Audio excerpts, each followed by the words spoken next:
Hello everyone, welcome to BPSC mentor. इस video में हम लोग परफेक्शन आईएएस के जनवरी 2023 से लेकर के जून 2023 के बिहार के सभी करंट अफेयर्स को डिस्कस करेंगे। और ये सीरीज 69th बीपीएससी पीटी और बिहार के अन्य एग्जाम्स के पॉइंट ऑफ व्यू से भी बहुत इंपॉर्टेंट है, तो इस वीडियो को पूरा एंड तक जरूर देखें। और अगर आपको ये वीडियो पसंद आता है तो प्लीज इसे लाइक करें, और अगर आप हमारे चैनल पर पहली बार विजिट कर रहे हैं तो प्लीज इसे सब्सक्राइब जरूर करें और अपने दोस्तों में शेयर जरूर करें, और वीडियो में बताए गए सभी तथ्यों को याद करने की कोशिश करें। तो आइए हमारे वीडियो की शुरुआत करते हैं। सबसे पहले है ऊर्जा सभागार। माननीय मुख्यमंत्री नीतीश कुमार ने ऊर्जा सभागार में ग्रामीण क्षेत्रों में प्रीपेड स्मार्ट मीटर लगाने के कार्य का उद्घाटन किया है। ऊर्जा सभागार में नीतीश कुमार जी ने ग्रामीण क्षेत्रों में प्रीपेड स्मार्ट मीटर लगाने का कार्य का उद्घाटन किया है, और इसका उद्देश्य है 2025 तक हर घर में स्मार्ट मीटर पहुंचाना। 2025 तक, ये ईयर को याद रखेंगे। और उन्होंने 11.55 करोड़ की लागत से बने grid connected floating power plant का भी उद्घाटन किया है। नेक्स्ट है कृति राज सिंह। सब जूनियर कॉमनवेल्थ चैंपियनशिप 2022 के वेट लिफ्टिंग इवेंट में 57 किलोग्राम भार वर्ग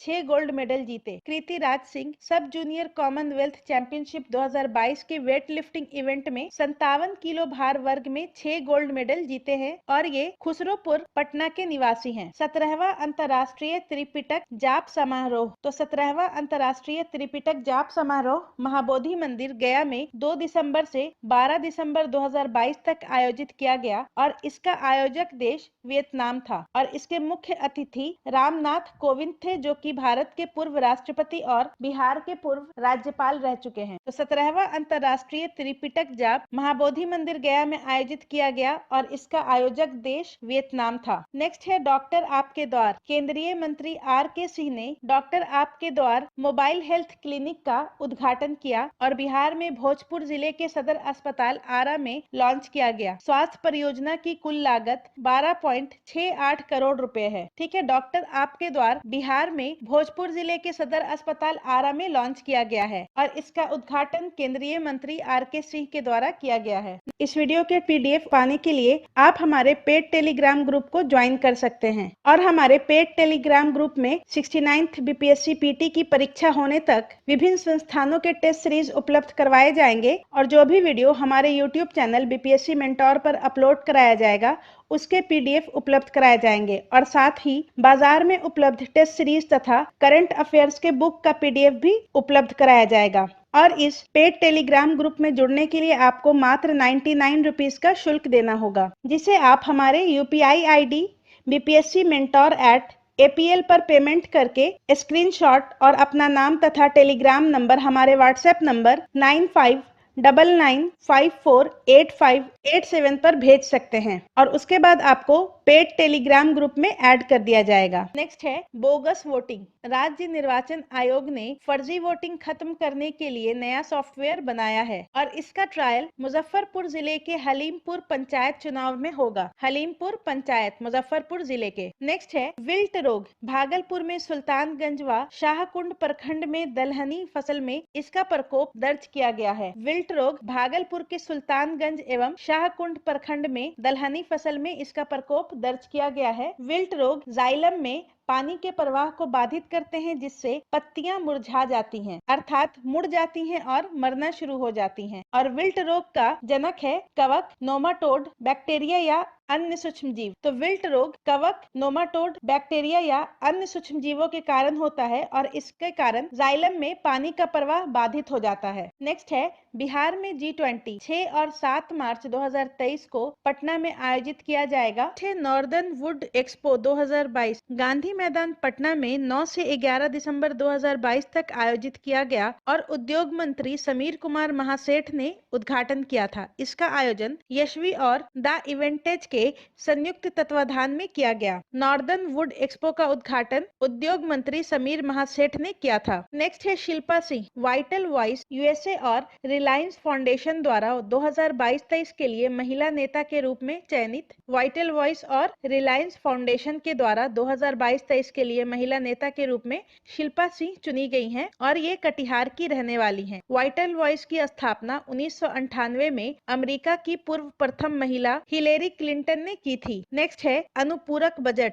वित्त मंत्री विजय कुमार चौधरी ने वित्तीय वर्ष 2022-23 के लिए दूसरा पूरक बजट पेश किया और दूसरा पूरक बजट 19,048 करोड़ रुपए का है। नेक्स्ट है मल्टी मॉडल ट्रांसपोर्ट हब। इसका निर्माण पटना स्मार्ट सिटी में शुरू किया गया है। स्थान बकरी बाजार पटना जंक्शन के पास। मल्टी मॉडल ट्रांसपोर्ट हब का निर्माण पटना स्मार्ट सिटी में शुरू हो गया है, बकरी बाजार पटना जंक्शन के पास, और इसका कुल बजट 67 करोड़ रुपया है और इसका निर्माण गोविंदा कंस्ट्रक्शंस के द्वारा किया जाना है और जून 2023 तक पूरा किया जाना है। नेक्स्ट है कजरा सौर ऊर्जा संयंत्र। लखीसराय में कजरा सोलर पावर प्लांट का काम शुरू और कजरा सोलर पावर प्लांट 250 मेगावाट बिजली पैदा करेगा। संयंत्र की व्यवहार्यता और विस्तृत परियोजना रिपोर्ट के संबंध में बिहार राज्य विद्युत उत्पादन कंपनी BSPGCL और गुजरात ऊर्जा अनुसंधान प्रबंधन संस्थान के बीच एक समझौता ज्ञापन पर हस्ताक्षर किया गया है। कजरा सौर ऊर्जा संयंत्र के लिए बिहार राज्य विद्युत उत्पादन कंपनी और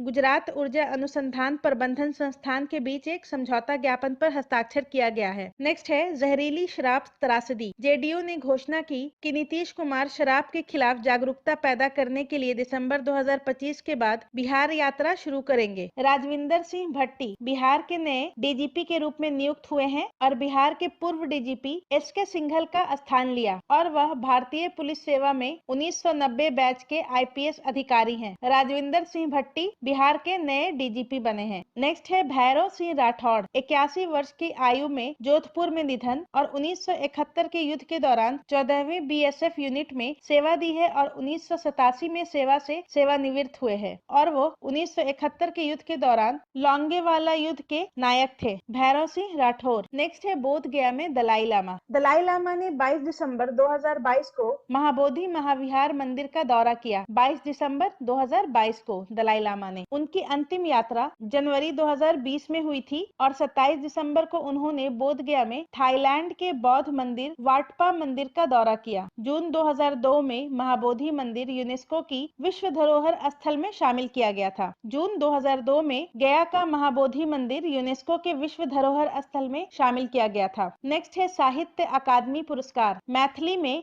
अजीत आजाद को उनकी पुस्तक पेन ड्राइव में पृथ्वी कविता संग्रह के लिए दिया गया है और ये मधुबनी जिले के रहने वाले हैं। हिंदी में बद्री नारायण कविता संग्रह तुमड़ी के शब्द के लिए इन्हें दिया गया है साहित्य अकादमी पुरस्कार और वीना ठाकुर को एक बार फिर से मैथिली साहित्य अकादमी का संयोजक बनाया गया। मैथिली में साहित्य अकादमी पुरस्कार अजीत आजाद को उनके पुस्तक पेन ड्राइव में पृथ्वी कविता संग्रह के लिए दिया गया है। अजीत आजाद मधुबनी जिले के रहने वाले हैं। हिंदी में बद्री नारायण को तुमड़ी के शब्द के लिए मिला है और वीना ठाकुर को मैथिली साहित्य अकादमी का संयोजक बनाया गया। नेक्स्ट है गंगा जल आपूर्ति योजना। माननीय नीतीश कुमार ने जल जीवन हरियाली मिशन के तहत 27 नवंबर 2022 को राजगीर में और 28 नवंबर 2022 को गया में इस योजना का उद्घाटन किया। राजगीर, गया और बोध गया ये तीनों बौद्ध सर्किट के अंतर्गत आता है। इसको ये योजना समर्पित की गई है और इस परियोजना का लागत 4,475 करोड़ रुपया है और इसका 2 उद्देश्य है। पहला है बाढ़ के पानी के संरक्षण के लिए और बर्बादी को रोकने के लिए और दूसरा है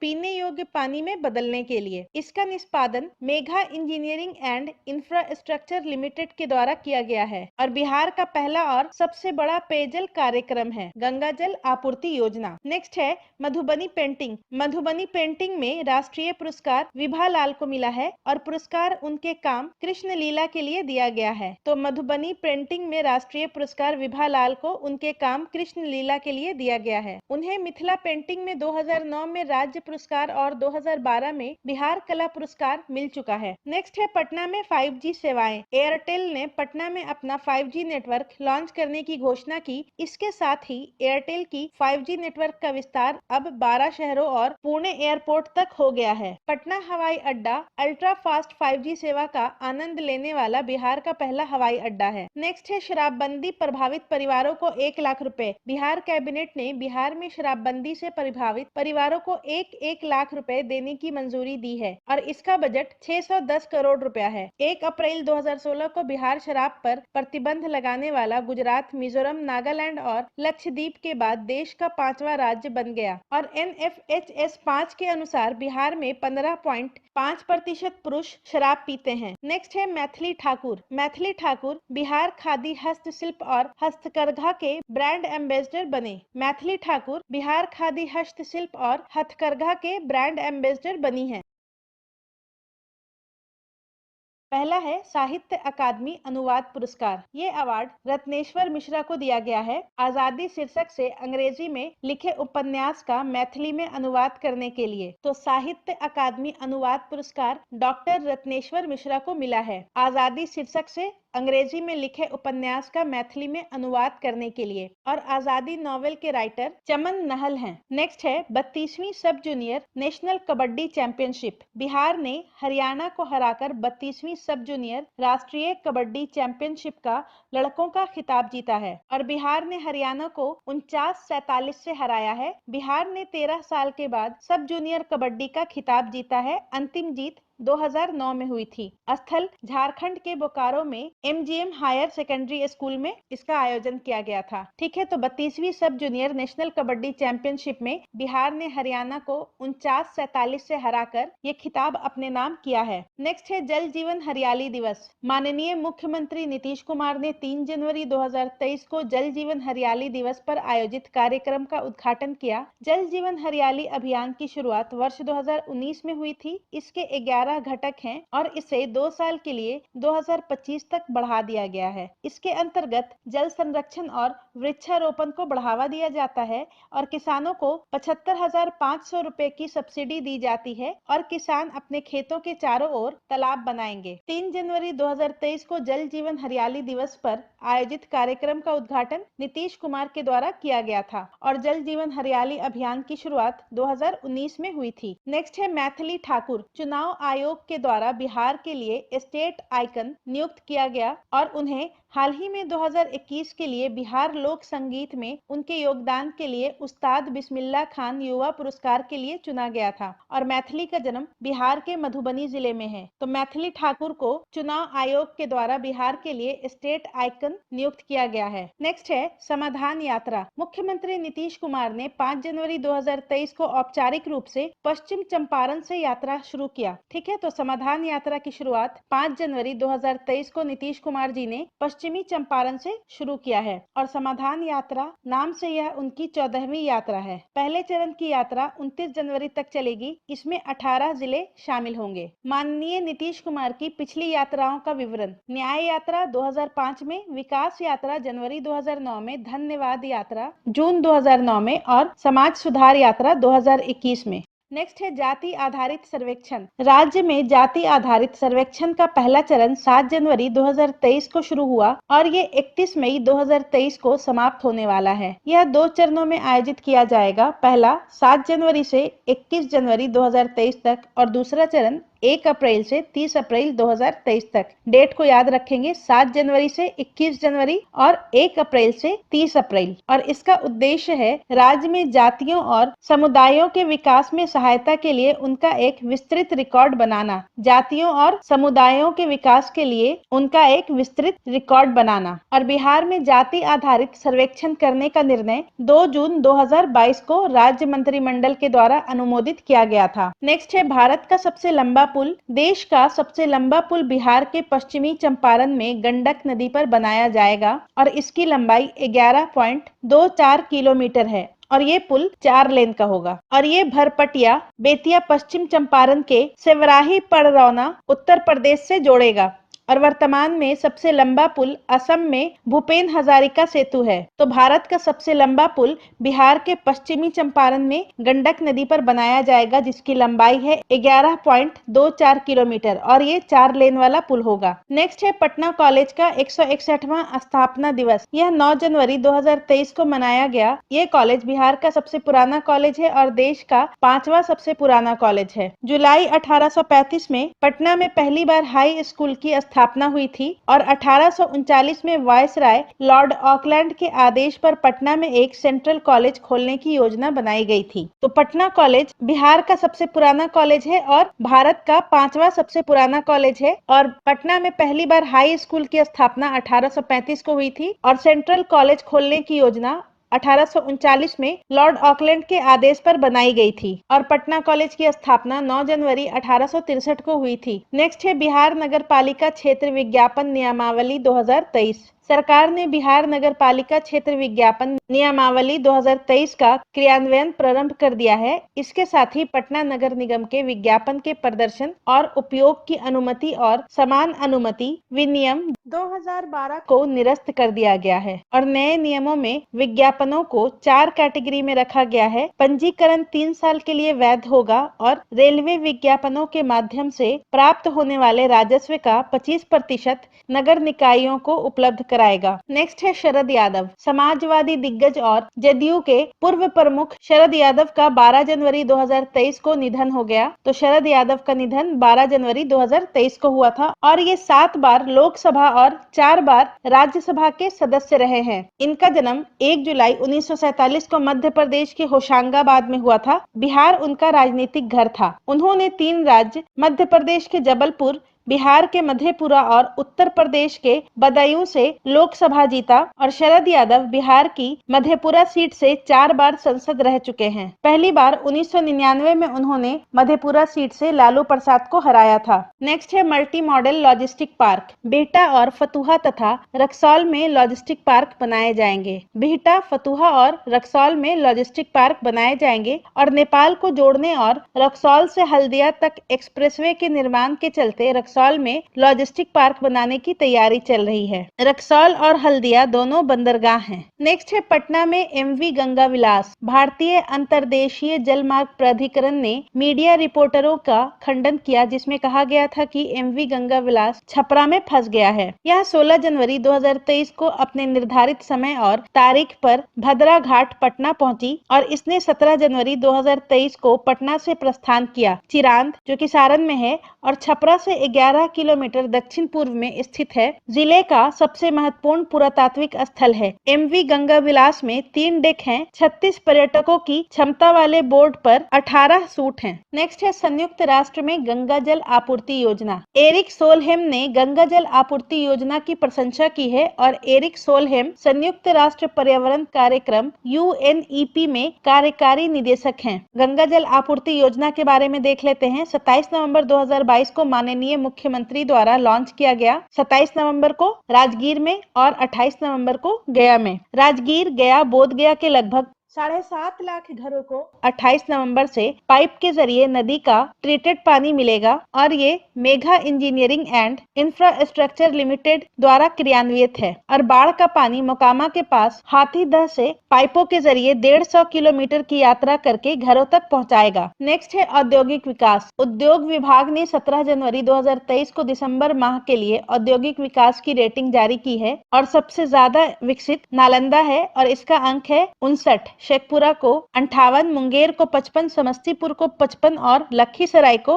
54 मार्क मिला है। इसमें सबसे अंतिम रैंक है मधेपुरा का। नेक्स्ट है योजनावार रैंकिंग। इस प्रकार की रैंकिंग नवंबर 2022 के महीने में शुरू की गई थी। जिलों को 5 योजनाओं के आधार पर स्थान दिया गया। पहला है प्रधानमंत्री रोजगार सृजन कार्यक्रम, सूक्ष्म खाद्य प्रसंस्करण, PM फॉर्मलाइजेशन, मुख्यमंत्री उद्यमी योजना, सूक्ष्म लघु और मध्यम उद्यम मंत्रालय और स्टार्टअप। तहत इन 5 आधारों पर योजनावार रैंकिंग को नवंबर 2022 में शुरू किया गया। इसके अनुसार प्रधानमंत्री रोजगार सृजन कार्यक्रम में सिवान को प्रथम रैंक, सूक्ष्म खाद्य प्रसंस्करण उद्यम योजना का पीएम फॉर्मलाइजेशन में नालंदा को प्रथम स्थान मिला है 20.11 अंक के साथ। मुख्यमंत्री उद्यम योजना में लखीसराय प्रथम स्थान पर है। एमएसएमई में पटना और स्टार्टअप में मधुबनी प्रथम स्थान पर है। नेक्स्ट है हथकरघा समूह। केंद्र सरकार ने राज्य सरकार द्वारा प्रस्तावित 10 हैंडलूम क्लस्टरों को मंजूरी दे दी है। केंद्र सरकार ने राज्य सरकार के द्वारा प्रस्तावित 10 हैंडलूम क्लस्टरों को मंजूरी दे दी है और वित्तीय वर्ष 2022-23 के लिए राष्ट्रीय हथकरघा विकास परियोजना NHDP के तहत 114 करोड़ 74 लाख 77 हजार रुपए लागत की हथकरघा परियोजनाएं प्रस्तावित की गई हैं और 2021-22 में पहली बार केंद्र सरकार ने व्यापक हथकरघा क्लस्टर विकास योजना के तहत 8 करोड़ 23 लाख रुपए की परियोजनाओं को मंजूरी दी। नेक्स्ट है ASER रिपोर्ट 2022। शिक्षा रिपोर्ट की वार्षिक स्थिति ASER 2022 प्रथम फाउंडेशन द्वारा जारी की जाती है। शिक्षा रिपोर्ट की वार्षिक स्थिति ASER प्रथम फाउंडेशन के द्वारा जारी की गई और इसमें बिहार के 38 जिलों के 1140 गांवों के 52,959 बच्चों को शामिल किया गया। प्राथमिक विद्यालयों में उपस्थिति 2018 में 56.5% था, जो कि 2022 में बढ़कर 59.3% हो गया है और राष्ट्रीय औसत 72.9% है। प्राथमिक विद्यालयों में शिक्षकों की उपस्थिति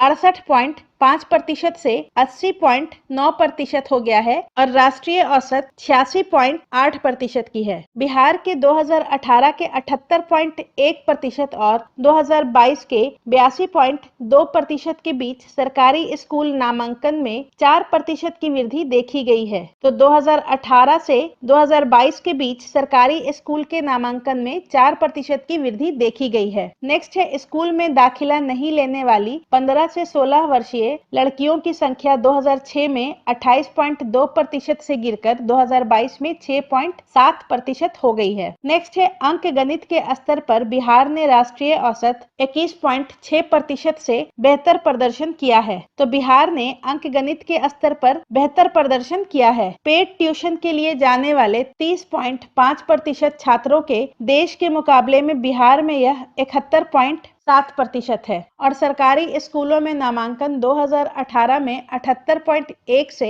बढ़कर 2022 में 82.2% हो गया है और कुल नामांकन 98% है। नेक्स्ट है smart city award 2022। Smart city Patna के 2 प्रोजेक्ट टॉप 13 स्मार्ट सिटी को शामिल किया गया है और 2 योजनाएं हैं स्मार्ट अदालतगंज तालाब और स्वच्छांगिनी योजना। स्वच्छांगिनी महिला सफाई कर्मचारी पटना में एक नई मिशनीकृत प्रणाली का उपयोग करके सीवरों को सुरक्षित रूप से साफ करती हैं। स्वच्छांगिनी महिला। नेक्स्ट है महाराणा प्रताप की मूर्ति। माननीय मुख्यमंत्री नीतीश कुमार ने 19 जनवरी 2023 को पटना में शूरवीर महाराणा प्रताप की प्रतिमा का अनावरण किया है। 19 जनवरी 2023 को यह पटना में SP वर्मा रोड के पास स्वामीनंद चौराहे पर 10 फीट की मूर्ति है और यह एक कांस्य प्रतिमा है और इसे रश्मि सिंह ने डिजाइन किया है। यह नाम याद रखेंगे, महाराणा प्रताप की कांस्य प्रतिमा का डिजाइन रश्मि सिंह ने किया है। 9 मई को बिहार में राजकीय समारोह के रूप में मनाया जाना है। महाराणा प्रताप का जन्म 9 मई 1540 को हुआ था।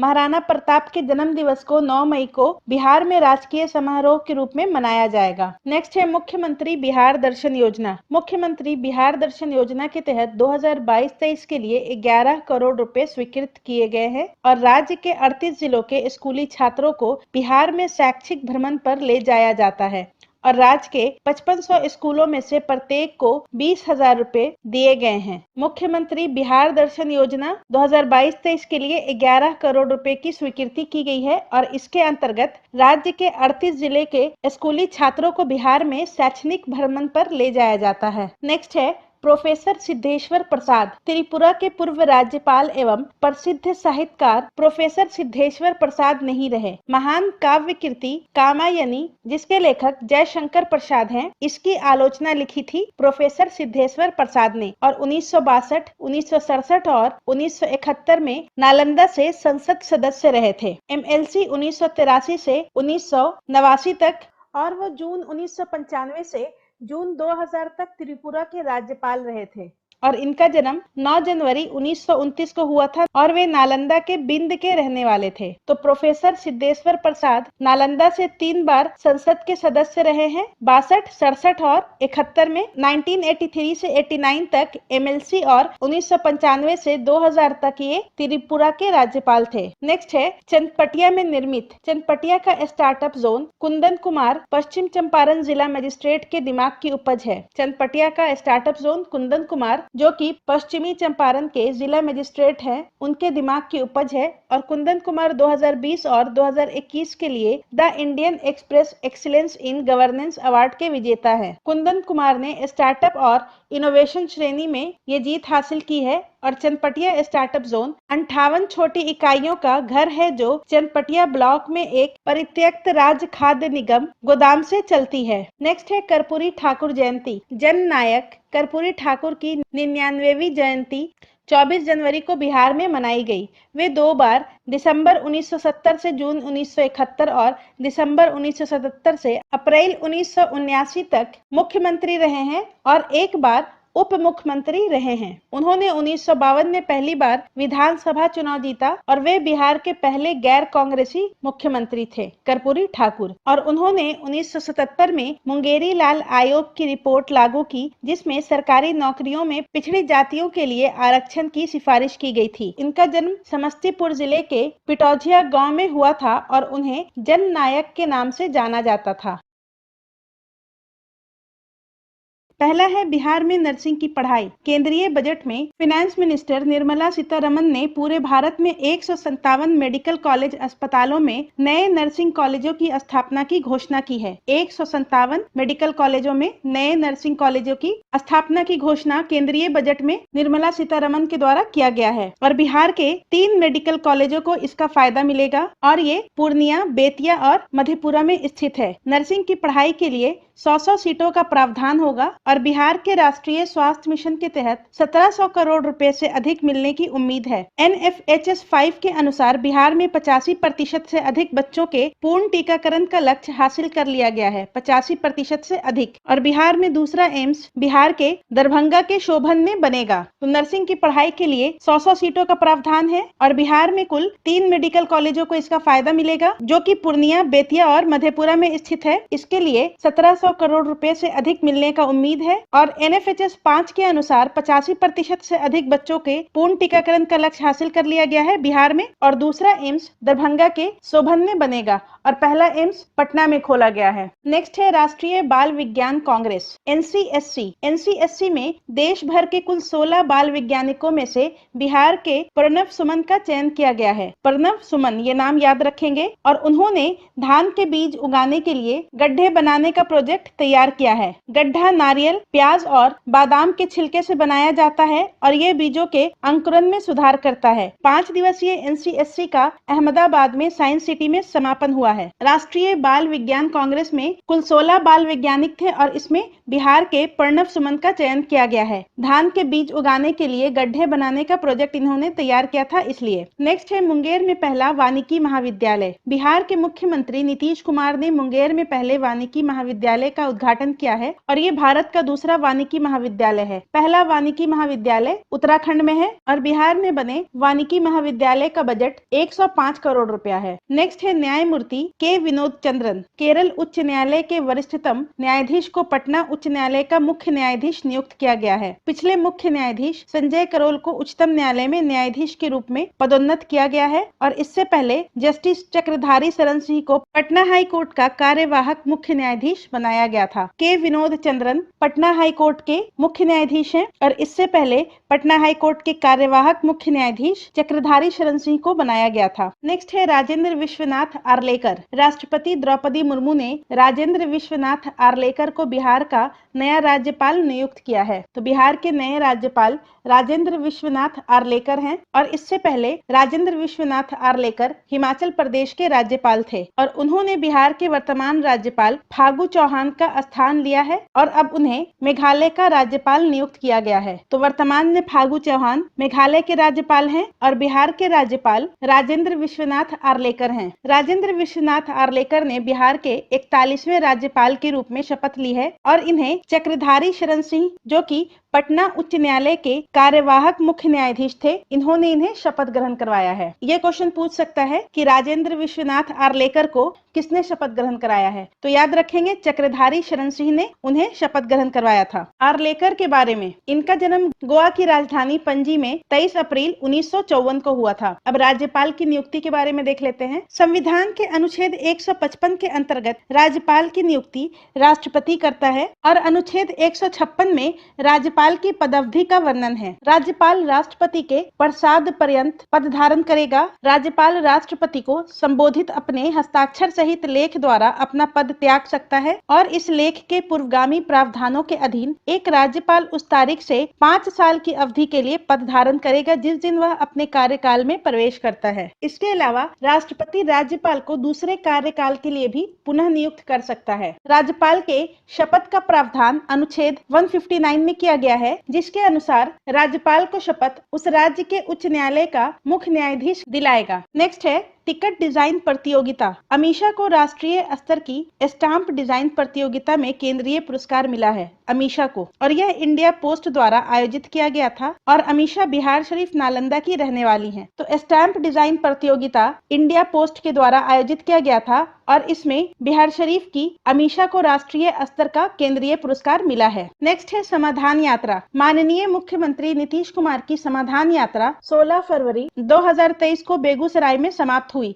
और इसमें कुल 18 जिले को शामिल किया गया था और इसकी शुरुआत यहाँ पर 4 जनवरी नहीं होगा, यहाँ पर 5 जनवरी होगा। समाधान यात्रा की शुरुआत 5 जनवरी 2023 को पश्चिमी चंपारण के वाल्मीकि नगर से नीतीश कुमार जी के द्वारा शुरू की गई थी। नेक्स्ट है भारत में जालसाजी की स्थिति रिपोर्ट 2022। रिपोर्ट प्रमाणीकरण समाधान प्रदाता संघ ASPA और क्रिसिल द्वारा जारी की गई है। जालसाजी की स्थिति रिपोर्ट 2022 प्रमाणीकरण समाधान प्रदाता संघ और क्रिसिल के द्वारा जारी की गई थी और बिहार के बाजारों में बिकने वाले ब्रांडेड कपड़े, FMCG, ऑटोमोबाइल पार्ट्स, दवाएं और उपभोक्ता सामान में हर चौथा उत्पाद नकली है और FMCG का फुल फॉर्म होता है फास्ट मूविंग कंज्यूमर गुड, जैसे कि पैक्ड खाद्य पदार्थ, पेय पदार्थ आदि। और नकली सामान का सबसे बड़ा बाजार उत्तर प्रदेश पहले स्थान पर है, बिहार दूसरे स्थान पर है और राजस्थान तीसरे स्थान पर है। ये रैंक पूछ सकता है। जालसाजी की स्थिति रिपोर्ट 2022 में बिहार का स्थान दूसरा है और पहले स्थान पर यूपी है और इसे प्रमाणीकरण समाधान प्रदाता संघ और क्रिसिल के द्वारा जारी की जाती है। नेक्स्ट है कर्पूरी ठाकुर की पुण्यतिथि। 17 फरवरी 2023 को बिहार झारखंड के कई इलाकों में जननायक कर्पूरी ठाकुर की 35वीं पुण्यतिथि मनाई गई और वो बिहार के पहले गैर कांग्रेसी मुख्यमंत्री थे और उनका जन्म समस्तीपुर के पितौझिया गांव में हुआ था। 17 फरवरी 2023 को कर्पूरी ठाकुर की 35वीं पुण्यतिथि मनाई गई थी और 24 जनवरी 2023 को कर्पूरी ठाकुर का 99वां जन्म दिवस मनाया गया था। नेक्स्ट है चौथा कृषि रोड मैप। कृषि विभाग के अनुसार बिहार कृषि रोड मैप के चौथे संस्करण का अनावरण 1 अप्रैल 2023 को किया जाएगा। इसका फोकस क्षेत्र फसल विविधीकरण, पशु चिकित्सा सेवाएं, डिजिटल कृषि और बेहतर कृषि विपणन है। तो बिहार कृषि रोड मैप के चौथे संस्करण का अनावरण 1 अप्रैल 2023 को किया जाएगा और इसके लिए फोकस क्षेत्र है कृषि विविधीकरण, पशु चिकित्सा सेवाएं, डिजिटल कृषि और बेहतर कृषि विपणन। ड्रोन के द्वारा नैनो यूरिया का उपयोग भी रोड मैप का एक प्रमुख घटक है। आगामी चौथे रोड मैप 5 साल 2023 से 2028 के लिए है और पहला रोड मैप 2007 में शुरू किया गया था 5 साल के लिए, दूसरा 2012 और तीसरा 2017 से 2023 तक चला था। नेक्स्ट है राष्ट्रीय लोक जनता दल। उपेंद्र कुशवाहा ने जनता दल यूनाइटेड छोड़ दिया और एक नया राजनीतिक संगठन राष्ट्रीय लोक जनता दल लॉन्च किया है। राष्ट्रीय लोक जनता दल लगभग 2 साल पहले उन्होंने राष्ट्रीय लोक समता पार्टी RLSP का जदयू में विलय कर लिया। गठबंधन पहली बार 1993 में कुर्मी चेतना रैली में बना था और इससे पहले उन्होंने 2 बार 2007 और 2013 2013 में पार्टी छोड़ी थी और उन्होंने 2013 में RLSP लॉन्च किया था, उपेंद्र कुशवाहा ने। नेक्स्ट है सकल घरेलू जलवायु जोखिम। सकल घरेलू जलवायु जोखिम क्रॉस डिपेंडेंसी इनिशिएटिव के द्वारा लॉन्च किया जाता है और उत्तर प्रदेश और बिहार जलवायु परिवर्तन के खतरों के कारण क्षति के जोखिम वाले दुनिया के शीर्ष 50 क्षेत्रों में शामिल है। उत्तर प्रदेश और बिहार। सकल घरेलू जलवायु जोखिम में भारतीय राज्यों की रैंक, बिहार का रैंक इसमें 22वां है, इंपॉर्टेंट हो सकता है ये। उत्तर प्रदेश का रैंक 25वां है और असम का 28वां है। नेक्स्ट है खेलो इंडिया सीनियर राष्ट्रीय महिला भार उत्तोलन चैंपियनशिप। पटना की खुशी कुमारी ने बिहार के लिए 55 किलोग्राम भार वर्ग में स्वर्ण पदक जीता है और उन्होंने कुल 155 किलो वजन उठाकर यह उपलब्धि हासिल की है। तो खुशी कुमारी ने बिहार के लिए 55 किलोग्राम भार वर्ग में स्वर्ण पदक खेलो इंडिया सीनियर राष्ट्रीय महिला भार उत्तोलन चैंपियनशिप में जीता है। नेक्स्ट है बिहार में शराबबंदी सर्वे रिपोर्ट। ये सर्वे किसके द्वारा किया गया? तो बिहार ग्रामीण आजीविका संवर्धन सोसाइटी, चाणक्य लॉ यूनिवर्सिटी और पंचायती राज विभाग के द्वारा। और इसके जांच का परिणाम है कि राज्य की 99% महिला आबादी और 92% पुरुष आबादी शराबबंदी के पक्ष में है। अब तक 182 करोड़ यानी करीब 96% लोगों ने शराब पीना छोड़ दिया है। तो ये याद रखेंगे कि बिहार शराबबंदी सर्वे रिपोर्ट बिहार ग्रामीण आजीविका संवर्धन सोसाइटी मतलब के जीविका, चाणक्य लॉ यूनिवर्सिटी और पंचायती राज विभाग के द्वारा जारी किया गया है। ये सर्वे बिहार के 38 जिले और 534 ब्लॉक में किया गया था। जीविका समूह के 1.15 लाख लोग सर्वे कार्य में लगे थे और शराबबंदी पर यह तीसरा सर्वे है। पहला सर्वे 2017 में किया गया था आदरी और जगजीवन राम अनुसंधान संस्थान के द्वारा। दूसरा सर्वे 2022 में चाणक्य नेशनल लॉ इंस्टीट्यूट और AN Sinha institute of social studies के द्वारा किया गया था। नेक्स्ट है एकीकृत भूमि अभिलेख प्रबंधन प्रणाली। राजस्व और भूमि सुधार मंत्री आलोक कुमार मेहता ने 22 फरवरी 2023 को इस पहल की शुरुआत की। एकीकृत भूमि अभिलेख प्रबंधन प्रणाली की शुरुआत राजस्व और भूमि सुधार मंत्री आलोक कुमार मेहता ने 22 फरवरी 2023 को इसकी शुरुआत की है और इसके द्वारा कोई भी किसान केवल 10 रुपए ऑनलाइन भुगतान करके राजस्व रिकॉर्ड की डिजिटल हस्ताक्षरित प्रति वेबसाइट से डाउनलोड कर सकता है। तो केवल 10 रुपए में कोई भी किसान राजस्व रिकॉर्ड की डिजिटल हस्ताक्षरित प्रति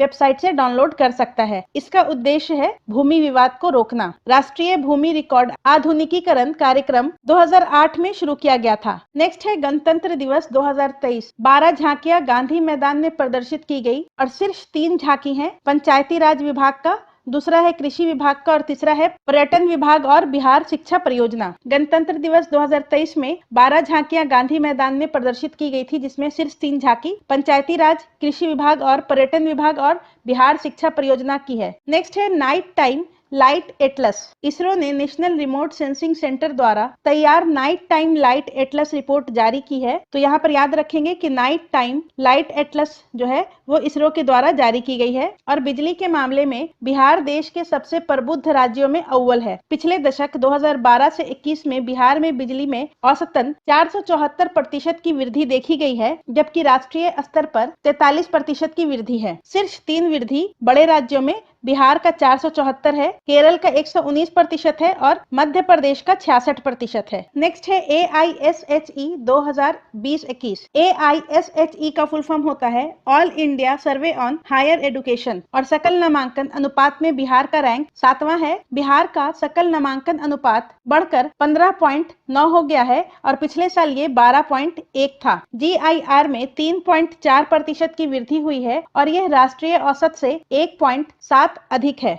बिहार में उच्च शिक्षा में कुल छात्रों की संख्या 23,60,941 है, जबकि 2019-20 में 17,38,432 था। तो ये याद रखेंगे कि AISHE में बिहार का रैंक 7वां है। नेक्स्ट है पद्म पुरस्कार 2023। बिहार की 3 हस्तियों को पद्म पुरस्कार 2023 से सम्मानित किया गया है और बिहार के पद्म पुरस्कार विजेता पहले हैं आनंद कुमार। इन्हें साहित्य और शिक्षा के क्षेत्र में पद्म पुरस्कार से सम्मानित किया गया है और ये गणितज्ञ और सुपर 30 के संस्थापक हैं। नेक्स्ट है कपिल देव प्रसाद। इन्हें कला के क्षेत्र में ये पुरस्कार मिला है और इन्होंने 52 बूटी कला को एक पहचान दी। 52 बूटी कला एक प्रकार की हस्तकला है जिससे एक विशेष साड़ी तैयार की जाती है और कपिल देव प्रसाद नालंदा के रहने वाले हैं। नेक्स्ट है सुभद्रा देवी। इन्हें भी कला के क्षेत्र में पद्म पुरस्कार से सम्मानित किया गया है और सुभद्रा देवी मधुबनी की कागज की लुगदी कला से संबंधित हैं और कागज की लुगदी कला जम्मू और कश्मीर की कला है।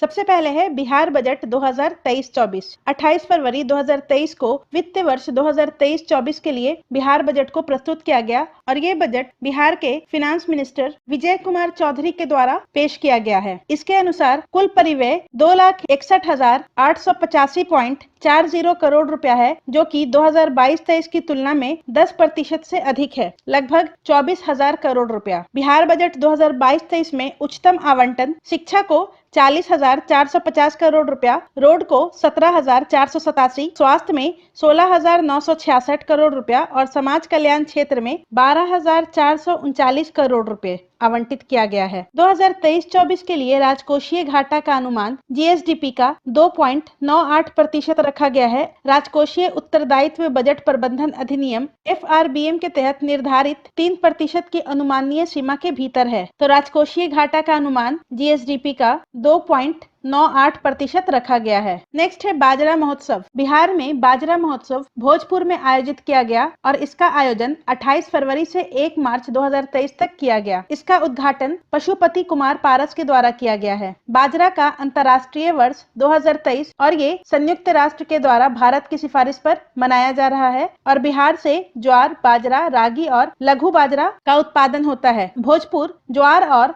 छोटे बाजरा का हब है। 2021-22 में बिहार ने 21,187.60 मीट्रिक टन बाजरा का निर्यात किया, जो कि 5.92 मिलियन अमेरिकी डॉलर का था और भारत दुनिया में बाजरा का सबसे बड़ा उत्पादक है और भारत के द्वारा विश्व में कुल 41% बाजरा का उत्पादन होता है। तो यहाँ पर याद रखेंगे कि बाजरा महोत्सव भोजपुर में आयोजित किया गया। डेट याद रखेंगे 28 से 1 मार्च और इसका उद्घाटन पशुपति कुमार पारस के द्वारा किया गया। नेक्स्ट है the book of Bihari literature. इसे समीर कुमार महासेठ के द्वारा रिलीज किया गया और ये अभय कुमार के द्वारा संपादित किया गया। The book of Bihari literature 2600 वर्षों की अवधि के लिए लिखी गई लघु कथाओं और कविताओं का यह संग्रह है और ग्रैंड ट्रंक रोड पहल 3.0 GTRI 3.0 के दौरान पटना बिहार में जारी किया गया है। तो यहाँ पर ध्यान देंगे the book of Bihari literature, इसे समीर महासेठ के द्वारा रिलीज किया गया है, अभय कुमार के द्वारा इसका संपादन किया गया है। नेक्स्ट है ब्याज मुक्त ऋण। बिहार पुलिस के अधिकारियों और कर्मियों को 43 प्रकार की बीमारियों के इलाज के लिए 3 लाख रुपए का ब्याज मुक्त ऋण मिलेगा और ये राशि पुलिस चैरिटेबल फंड से दी गई है। नेक्स्ट है मधुबनी पेंटिंग। पटना उच्च न्यायालय ने मधुबनी चित्रकारों की दुर्दशा का संज्ञान लिया है और कलाकार जीआई टैग 2005 के लिए दे रॉयल्टी से वंचित हैं। तो यहाँ पर ये याद रखेंगे कि मधुबनी पेंटिंग को वर्ष 2005 में जीआई टैग मिला था। जनहित याचिका एक गैर लाभकारी संगठन आत्मबोध के द्वारा दायर की गई थी। ये नाम याद रखेंगे। मधुबनी पेंटिंग के लिए जनहित याचिका गैर लाभकारी संगठन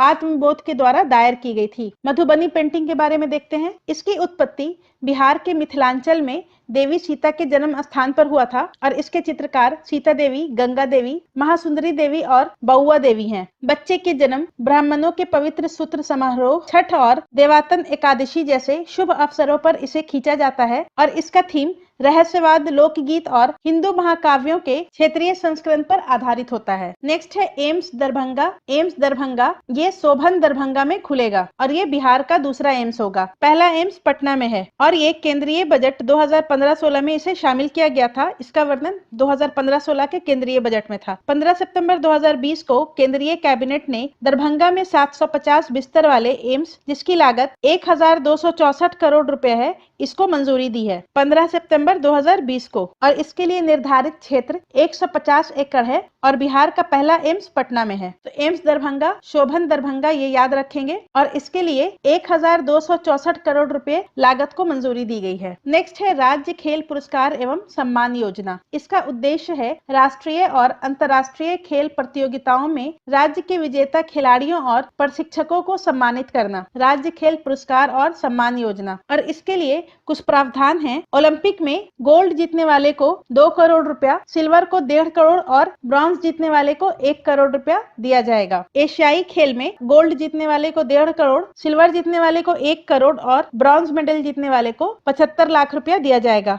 एशियन चैंपियनशिप में गोल्ड जीतने वाले को 75 लाख रुपए की राशि, सिल्वर मेडल जीतने वाले को 50 लाख की राशि और ब्रॉन्ज मेडल जीतने वाले को 30 लाख रुपए की राशि दी जाएगी। एक बार रिपीट कर लेते हैं। ओलंपिक में गोल्ड वाले को 2 करोड़, सिल्वर मेडल वाले को 1.5 करोड़ और ब्रॉन्ज को 1 करोड़। एशियाई खेल में गोल्ड जीतने वाले को 1.5, सिल्वर जीतने वाले को 1 करोड़ और ब्रॉन्ज को 75 लाख। एशियन चैंपियनशिप में गोल्ड जीतने वाले को 75 लाख, सिल्वर जीतने वाले को 50 लाख और ब्रॉन्ज जीतने वाले को 30 लाख रुपए की राशि दी जाएगी। चयन राज्य खेल प्राधिकरण के महानिदेशक की अध्यक्षता में 9 सदस्यीय समिति के द्वारा किया जाएगा और हर साल 29 अगस्त को राष्ट्रीय खेल दिवस पर सम्मानित किया जाना है, तो ये भी याद रखेंगे। और खिलाड़ियों को 29 अगस्त को राष्ट्रीय खेल दिवस पर सम्मानित किया जाना है। नेक्स्ट है G20 की बैठक पटना में। G20 की बैठक पटना में आयोजित किया जाएगा। 22 से 23 जून को पटना में G20 की बैठक को आयोजित किया जाएगा सम्राट अशोक कन्वेंशन सेंटर में। G20 आयोजन के लिए नोडल एजेंसी कला और संस्कृति विभाग है। प्रतिनिधि पटना,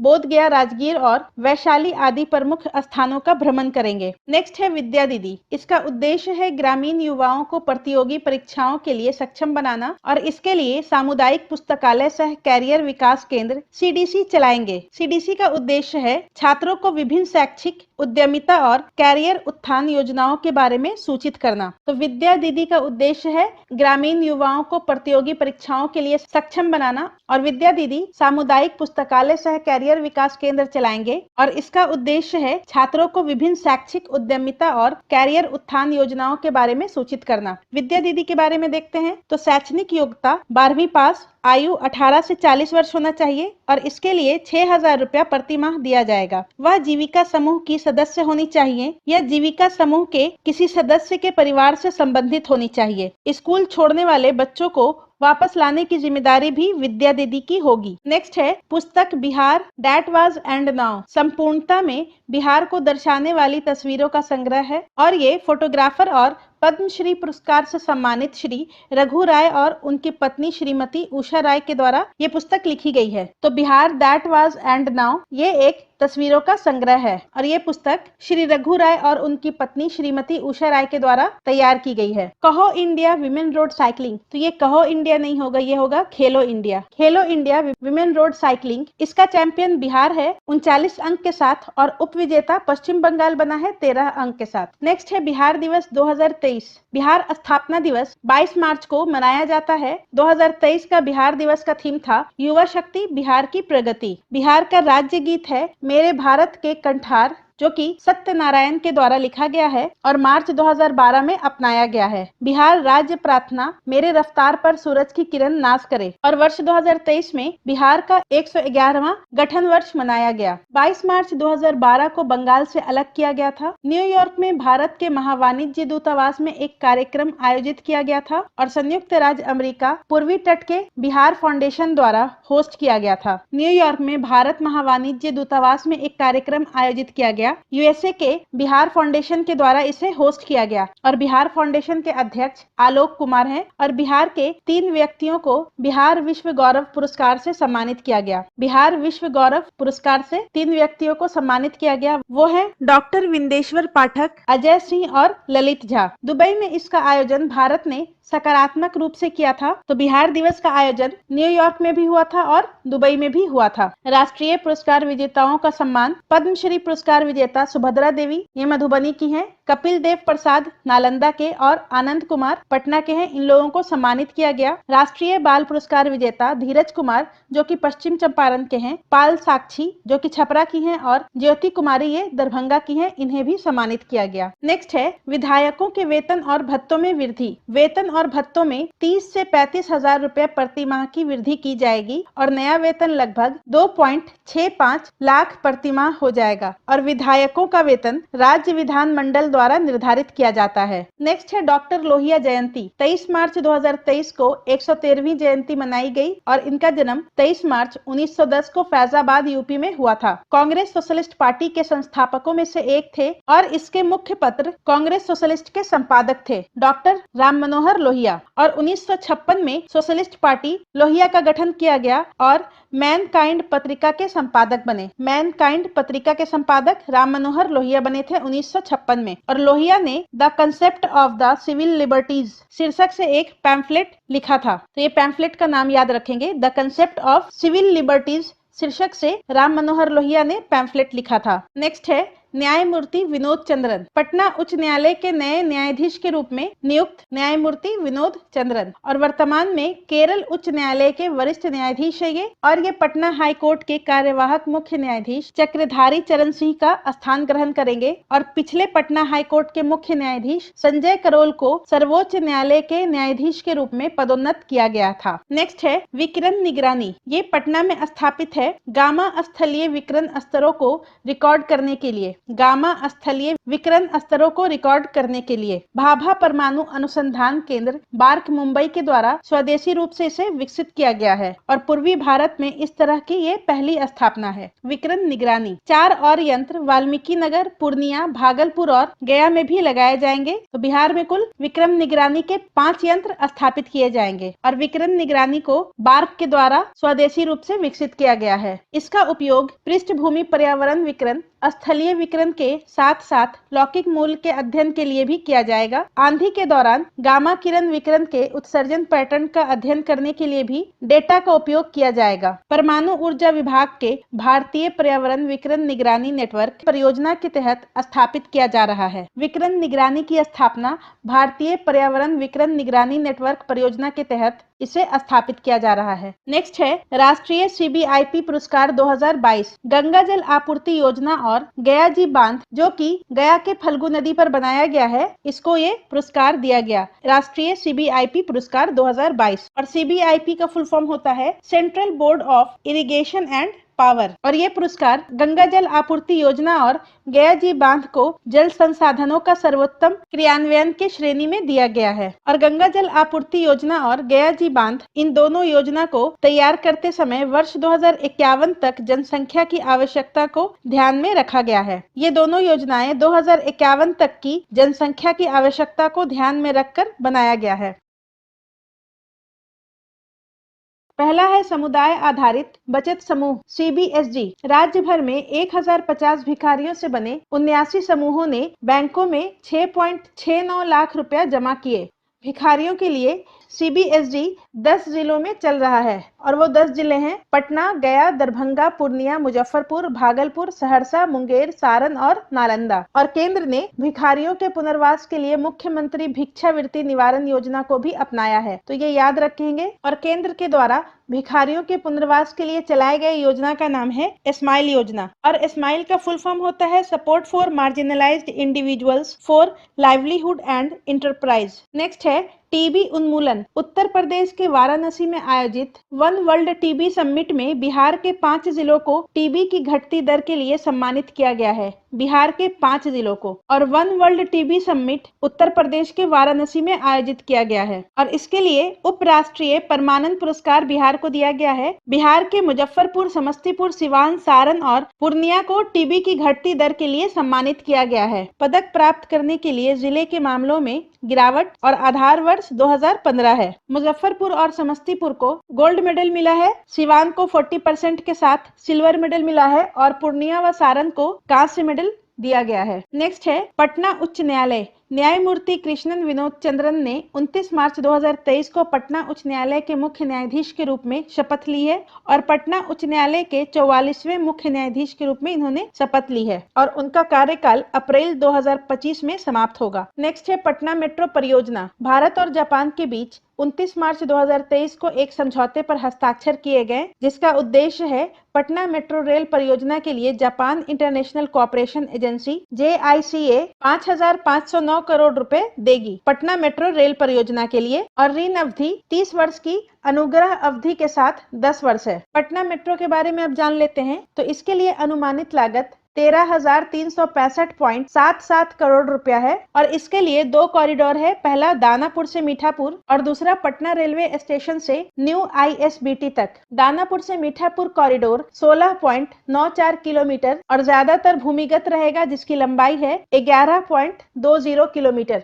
और इसके बीच में 11 स्टेशन होंगे और पटना स्टेशन से नया ISBT कॉरिडोर की लंबाई है 14.45 किलोमीटर और इसके बीच में 12 स्टेशन है और इसे 2028 तक पूर्ण किया जाना है और इसका depot Bairiya Sampatchak Pataliputra bus terminal के पास होगा। नेक्स्ट है मार्चा चावल। पश्चिमी चंपारण के मार्चा या मिर्चा चावल को जीआई टैग से सम्मानित किया गया है। पश्चिमी चंपारण के मार्चा या मिर्चा चावल को जीआई टैग से सम्मानित किया गया है और इस चावल की कुछ मुख्य विशेषताएं हैं। दाने का आकार काली मिर्च के दाने के जैसा दिखाई देता है। सुगंध, स्वाद और सुगंधित चूड़ा बनाने के गुणों के लिए प्रसिद्ध है और इससे पहले बिहार के जरदालू आम, कतरनी चावल, शाही लीची, मगही पान और मिथिला मखाना को जीआई टैग मिल चुका है। नेक्स्ट है सुरक्षित मातृत्व। 1 अप्रैल को मनाया गया। बिहार में एमएमआर 2018 से 20 में 118 प्रति लाख जीवित जन्म और 2014 से 16 में 165 और 2017 से 19 में 130। एमएमआर का फुल फॉर्म होता है मैटरनल मोर्टेलिटी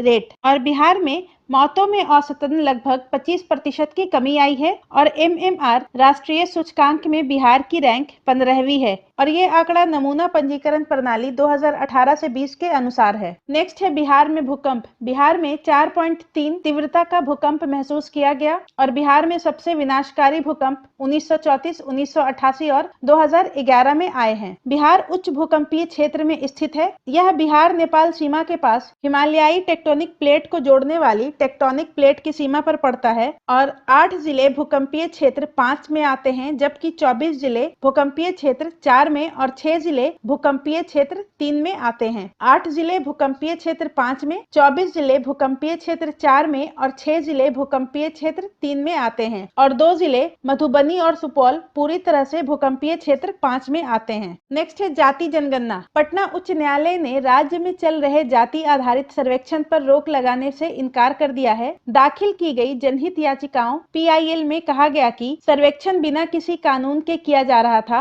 जारी की गई जाति अधिसूचना में सर्वेक्षण करने के पीछे की मंशा का उल्लेख नहीं था। के.एस. पुट्टास्वामी मामले में सर्वोच्च न्यायालय ने कहा कि व्यक्तियों को जानकारी का खुलासा करने के लिए मजबूर नहीं किया जा सकता क्योंकि यह नागरिकों के निजता के अधिकार का उल्लंघन है। जातिगत जनगणना के बारे में देखते हैं तो ये जनगणना 2 चरणों में आयोजित किया जा रहा है। पहला चरण 7 से 21 जनवरी 2023। इसमें 29 मिलियन घरों में 127 मिलियन उत्तरदाता शामिल हैं और दूसरा चरण 15 अप्रैल से 15 मई तक चलेगा। नेक्स्ट है 11वां थावे महोत्सव। इसका आयोजन गोपालगंज बिहार में किया गया और आयोजनकर्ता पर्यटन विभाग और कला और संस्कृति विभाग। तो 11वां थावे महोत्सव गोपालगंज बिहार में आयोजित किया गया, जो कि पर्यटन विभाग और कला और संस्कृति विभाग के द्वारा आयोजित किया गया और थावे दुर्गा मंदिर बिहार के गोपालगंज में स्थित है। नेक्स्ट है जहरीली मौत। राष्ट्रीय मानव अधिकार आयोग ने हाल ही में नकली शराब से हुई मौतों पर बिहार सरकार को नोटिस जारी किया है। राज्य को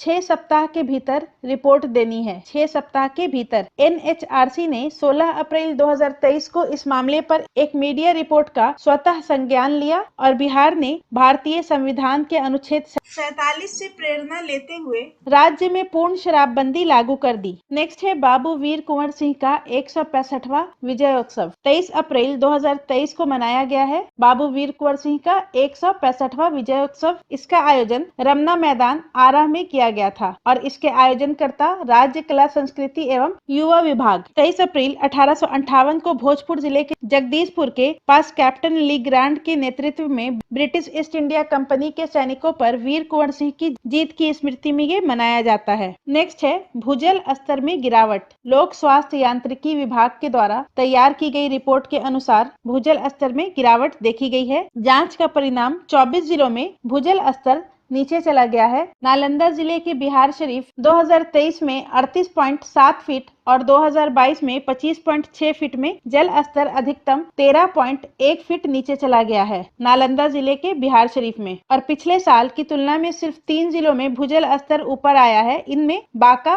मुजफ्फरपुर और सहरसा है। बांका, मुजफ्फरपुर और सहरसा में भूजल स्तर ऊपर आया है पिछले 1 साल में, जो कि क्रमशः 0.2, 0.3 और 0.9 फीट शामिल है। नेक्स्ट है बिहार में चुनाव के लिए स्टेट आइकन। मोनिका दास बिहार में चुनाव के लिए स्टेट आइकन बनाई गई हैं और ये बिहार राज्य चुनाव आयोग के द्वारा बनाई गई हैं। कारण है चुनाव प्रक्रिया में ट्रांसजेंडर समुदाय की सक्रिय भागीदारी सुनिश्चित करना। मोनिका दास के बारे में जान लेते हैं। लोकप्रिय रूप से मोनिका दास बिहार के स्टाइलिश ट्रांसजेंडर के रूप में जाना जाता है इन्हें, और ये भारत के पहले ट्रांसजेंडर बैंकर हैं। और पिछले दिनों मोनिका दास बिहार विधानसभा आम चुनाव 2020 में राज्य की पहली ट्रांसजेंडर पीठासीन अधिकारी बनी है। नेक्स्ट है पटना बिहार संग्रहालयों को जोड़ने वाला सबवे। मेट्रो के इंटीरियर डिजाइन का फर्स्ट लुक डीएमआरसी द्वारा जारी किया गया है और डीएमआरसी मेट्रो के निर्माण के लिए शहरी विकास और आवास विभाग यूडीएचडी द्वारा तकनीकी सलाहकार के रूप में नियुक्त किया गया। डीएमआरसी का फुल फॉर्म होता है Delhi metro rail corporation. Metro के बारे में जान लेते हैं। इसकी लंबाई है 1.5 किलोमीटर और ये भूमिगत सुरंग। इसका उद्देश्य है पटना संग्रहालय को बिहार संग्रहालय से जोड़ना और 8 मीटर व्यास वाली सुरंग बनाने के लिए 16.5 मीटर की गहराई तक टनल बोरिंग मशीन टीबीएम का इस्तेमाल किया जाएगा।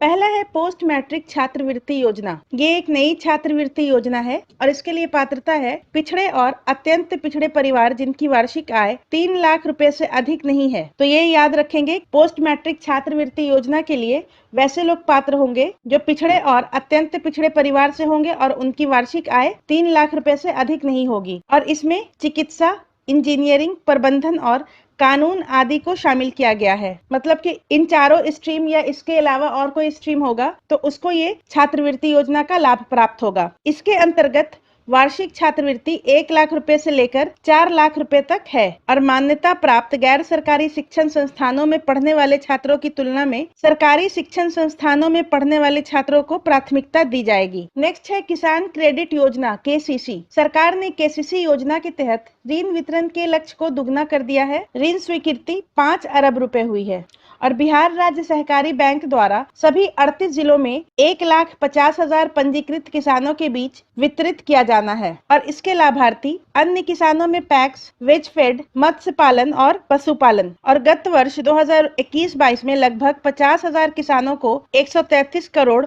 52 लाख रुपए का ऋण वितरित किया गया था और इस बार जो है 1,50,000 पंजीकृत किसानों को ये वितरित किया जाएगा। नेक्स्ट है दिव्य प्रकाश। ये नासा के आर्टेमिस मून मिशन कार्यक्रम रोवर टीम में ये शामिल हैं, दिव्य प्रकाश, और ये मुजफ्फरपुर के रहने वाले हैं। दिव्य ने परसेवरेंस रोवर में कैटरपिलर ट्रैक लगाने का आइडिया दिया जिससे रोवर फंस न जाए और उन्होंने एक उन्नत वायवीय प्रणाली स्थापित करने का विचार दिया जिसे नासा द्वारा चुना गया। दिव्य ने परसेवरेंस रोवर में कैटरपिलर ट्रैक लगाने का आइडिया दिया है और ये मुजफ्फरपुर के रहने वाले हैं। नेक्स्ट है दरभंगा एयरपोर्ट क्षेत्रीय हवाई संपर्क योजना। उड़ान के तहत देश का शीर्ष हवाई अड्डा 15 अप्रैल 2023 तक 2.5 वर्षों में 14,13,510 यात्रियों और 9,610 उड़ानों को संभाला। इसका उद्घाटन 8 नवंबर 2020 को हुआ था और यह राज्य में 9,000 फीट का सबसे लंबा रनवे और भारतीय वायुसेना के नियंत्रण में है। और उड़ान अभियान की शुरुआत 21 अक्टूबर 2016 को की गई थी। उड़ान उड़े देश का आम नागरिक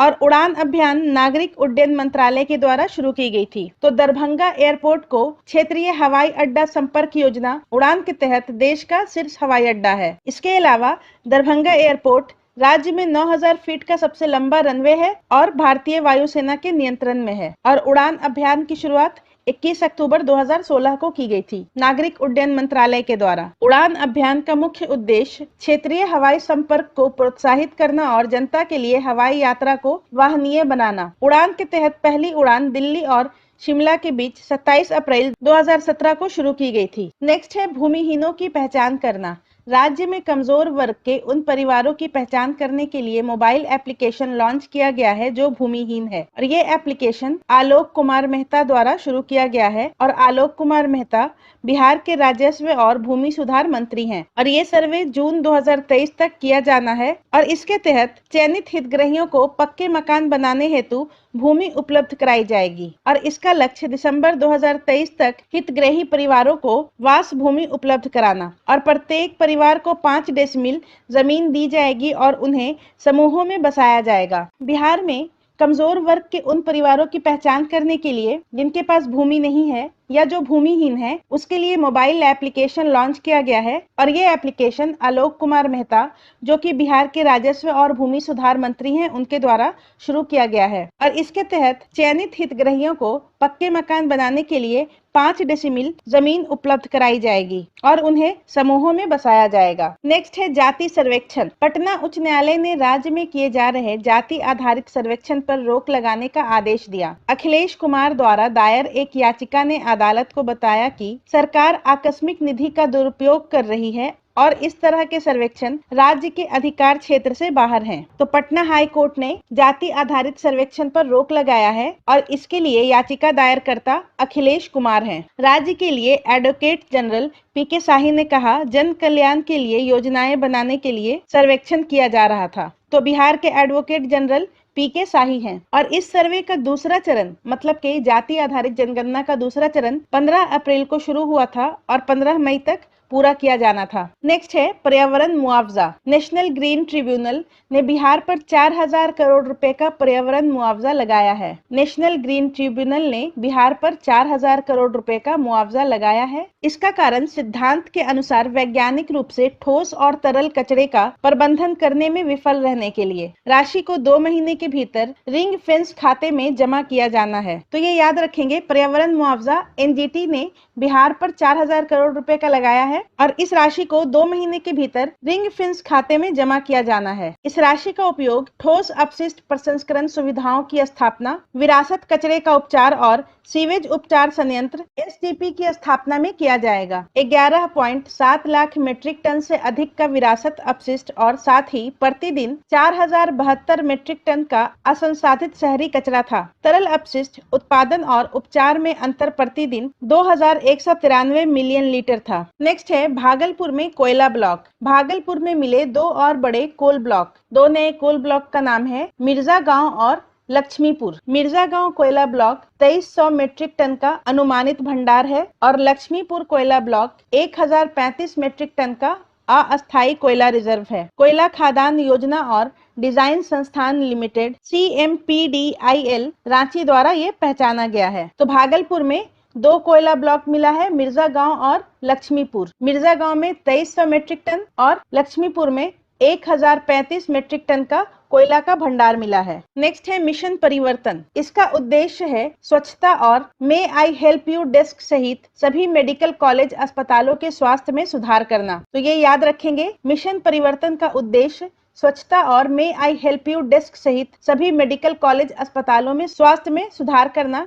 और ये मिशन जिला अस्पतालों की स्थिति में सुधार के लिए मिशन 60 दिन के तर्ज पर है। नेक्स्ट है चौथा कृषि रोड मैप। बिहार कैबिनेट ने राज्य के चौथे कृषि रोड मैप को मंजूरी दी। अनुमानित लागत अगले 5 वर्षों में 1.62 लाख करोड़ रुपया है और ये 1 अप्रैल 2023 को लागू होगा और इसे 2028 तक जारी रखा जाएगा। तो चौथा कृषि रोड मैप का लागत है 1.62 लाख करोड़ रुपया और इसकी शुरुआत 1 अप्रैल 2023 से की जाएगी। नेक्स्ट है BFIQR ऐप। इसकी शुरुआत जल संसाधन विभाग के द्वारा की गई है और BFIQR बाढ़ और सिंचाई त्वरित प्रतिक्रिया के लिए बिहार ई सिस्टम है। इसका उद्देश्य बिहार में बाढ़ और सूखे के प्रभाव को कम करना है। इसका कार्य स्वचालित प्रणाली के माध्यम से बाढ़ एवं सिंचाई से संबंधित आवश्यक जानकारी वास्तविक समय में प्रदान करना है। तो BFIQR बाढ़ और सिंचाई त्वरित प्रतिक्रिया के लिए बिहार का ई सिस्टम है और इसे जल संसाधन विभाग के द्वारा शुरू किया गया है। नेक्स्ट है प्रसूति देखभाल के लिए कौशल संवर्धन केंद्र। पटना में शुरू किया गया है और ये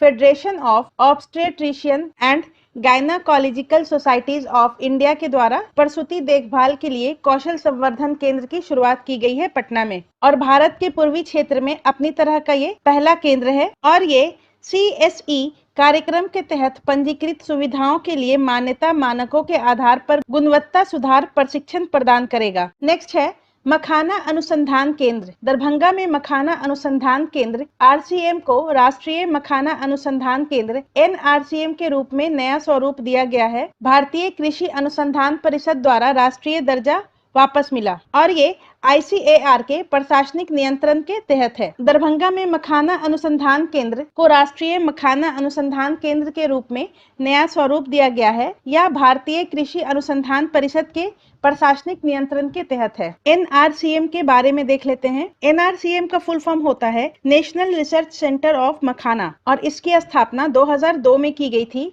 और इसका फोकस मखाना का संरक्षण, अनुसंधान और विकास है। मछली सहित अन्य जलीय फसलों को शामिल करने के लिए अब जनादेश का विस्तार किया गया है। अतिरिक्त जानकारी, मिथिला क्षेत्र में मखाना, जिसे लोमड़ी अखरोट के नाम से भी जाना जाता है, के वैश्विक उत्पादन का 90% किया जाता है। मखाना एक अत्यधिक पौष्टिक जलीय फसल है और अगस्त 2022 में मखाना को जीआई टैग मेकिंग मिला है। मखाना बिहार में 15वीं जीआई टैग की गई वस्तु और 5वां कृषि उत्पाद है और दरभंगा मखाना के लिए एक जिला एक उत्पाद योजना, वन डिस्ट्रिक्ट वन प्रोडक्ट के उत्कृष्ट कार्यान्वयन के लिए 2021 में उत्कृष्टता के लिए प्रधानमंत्री पुरस्कार से सम्मानित किया गया था। इसे central institute of post harvest engineering and technology, ये लुधियाना में स्थित है। नेक्स्ट है खाद्यान्न उत्पादन। वर्ष 2022-23 खरीफ सीजन के लिए खाद्यान्न उत्पादन का तीसरा अनुमान संकलित किया गया और गेहूं का उत्पादन 63 लाख मीट्रिक टन किया गया। चावल का उत्पादन 76 लाख मीट्रिक टन हुआ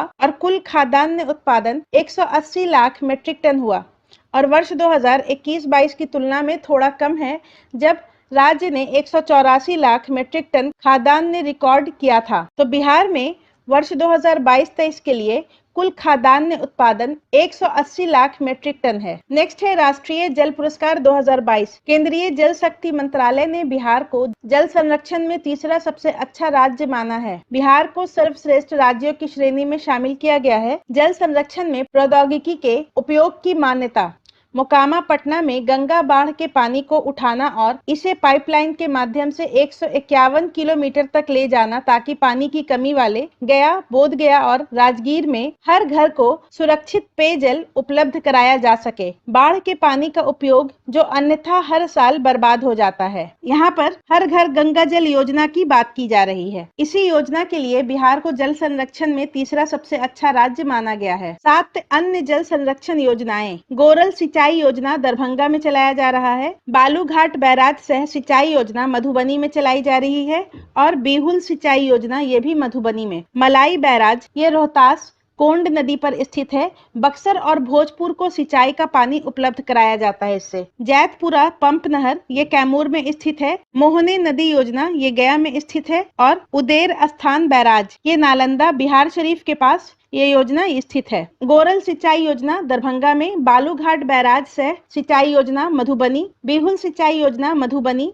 मलाई बैराज रोहतास कोंड नदी पर स्थित है। बक्सर और भोजपुर को इसके सिंचाई का पानी उपलब्ध कराया जाता है। जैतपुरा पंप नहर कैमूर, मोहने नदी योजना गया और उदेर स्थान बैराज नालंदा में बिहार शरीफ के पास स्थित है। नेक्स्ट है साइकिल योजना। बिहार सरकार की चर्चित साइकिल योजना को जाम्बिया समेत 6 अफ्रीकी देशों में अपनाया गया है। 2006-07 में इसे लॉन्च किया गया था और माध्यमिक शिक्षा के स्तर पर लैंगिक असमानता को कम करने में सफल हुआ था। 2015-16 में मॉडल पेश किए जाने के 1 साल बाद जाम्बिया में एक अध्ययन किया गया था। बिहार सरकार की चर्चित साइकिल योजना को जाम्बिया समेत 6 अफ्रीकी देशों में अपनाया गया है और साइकिल योजना बिहार सरकार के द्वारा 2006 में लॉन्च की गई थी। और जाम्बिया में किए गए अध्ययन से पता चला कि स्कूलों में लड़कियों की अनुपस्थिति में 27% की कमी आई है और देर से आने में 66% की कमी आई है और स्कूलों में औसत आने का समय 35% तक कम हो गया है। नेक्स्ट है मुख्यमंत्री नारी शक्ति योजना। योजना के 6 लाभार्थियों ने 2022 में अखिल भारतीय सिविल सेवा परीक्षा यूपीएससी को क्रैक किया है। योजना के बारे में जानते हैं तो SC/ST और OBC महिला उम्मीदवारों को 2018-19 से राज्य और केंद्रीय सिविल सेवा परीक्षाओं की तैयारी के लिए वित्तीय सहायता मिलती है। 2022 में मुख्यमंत्री नारी शक्ति योजना के तहत सिविल सेवा प्रोत्साहन योजना के हिस्से के रूप में सामान्य श्रेणी की महिला उम्मीदवारों के लिए विस्तारित किया गया। तो मुख्यमंत्री नारी शक्ति योजना के अंतर्गत SC/ST OBC महिला उम्मीदवारों को 2018-19 से राज्य और केंद्रीय सिविल सेवा परीक्षाओं के तैयारी के लिए वित्तीय सहायता मिलती है और 2022 में मुख्यमंत्री नारी शक्ति योजना के तहत सिविल सेवा प्रोत्साहन योजना के हिस्से के रूप में सामान्य श्रेणी की महिला उम्मीदवारों के लिए इसे विस्तारित किया गया और इसका लाभ यूपीएससी या बीपीएससी प्रारंभिक परीक्षा उत्तीर्ण करने वाली मुख्य परीक्षाओं की तैयारी करने वाली महिलाओं को कोचिंग, विशेष अध्ययन और मार्गदर्शन के लिए क्रमशः 1 लाख रुपए जो स्टूडेंट यूपीएससी क्वालिफाई करेंगे और 50,000 रुपए जो स्टूडेंट बीपीएससी पीटी क्वालिफाई करेंगे उन्हें दिया जाएगा। और इस योजना का लाभ प्रारंभिक परीक्षा उत्तीर्ण करने वाली और मुख्य परीक्षाओं की तैयारी करने वाली महिलाओं को मिलेगा। आज के वीडियो में बस इतना ही। इस सीरीज के अगले वीडियो में हम लोग जुलाई के बिहार करंट अफेयर को डिस्कस करेंगे। धन्यवाद।